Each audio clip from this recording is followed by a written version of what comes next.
Atal pension திட்டம் அப்படிங்கிற சொல்லப்படக்கூடிய அமைப்பு சாரா தொழிலாளர்களுக்கான பென்ஷன் திட்டம். அந்த திட்டத்தினுடைய முக்கியமான நோக்கம் என்னென்னா, முன்னாடிலாம் நம்ம பார்த்துக்கிட்டோம்னா கவர்மெண்ட் வேலையில் இருக்கிறவங்களால தான் பென்ஷன் வாங்க முடியும் அப்படிங்கிற சூழ்நிலை இருந்துகிட்டு இருந்தது. இந்த திட்டம் 2015ஆம் ஆண்டு மாண்புமிகு பாரத பிரதமர் அவர்களால் தொடங்கப்பட்ட போது அமைப்பு சாரா தொழிலாளர்களும் பென்ஷன் பெற முடியும் அப்படிங்கிற சூழ்நிலை. 18 வயது முதல் 40 வயது வரை உள்ள அனைத்து அமைப்பு சாரா தொழிலாளர்களும் திட்டத்தின் கீழ் பயன்பெறலாம். இதில் 1000 ரூபாய், 2000 ரூபாய், 3000 ரூபாய், 4000 ரூபாய், 5000 ரூபாய் என 5 ஸ்லாபில் இந்த பென்ஷன் வழங்கப்படும்.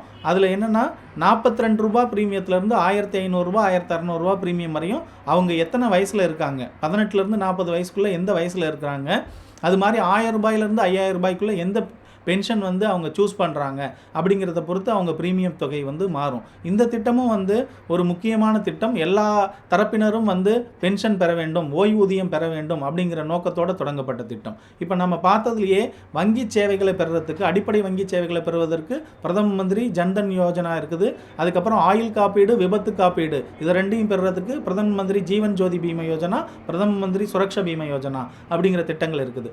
அமைப்பு சாரா தொழிலாளர்களுக்கு பென்ஷன் வழங்கக்கூடிய ஓய்வூதிய திட்டமான அடல் பென்ஷன் திட்டம் பற்றியும் நம்ம பார்த்துட்டோம்.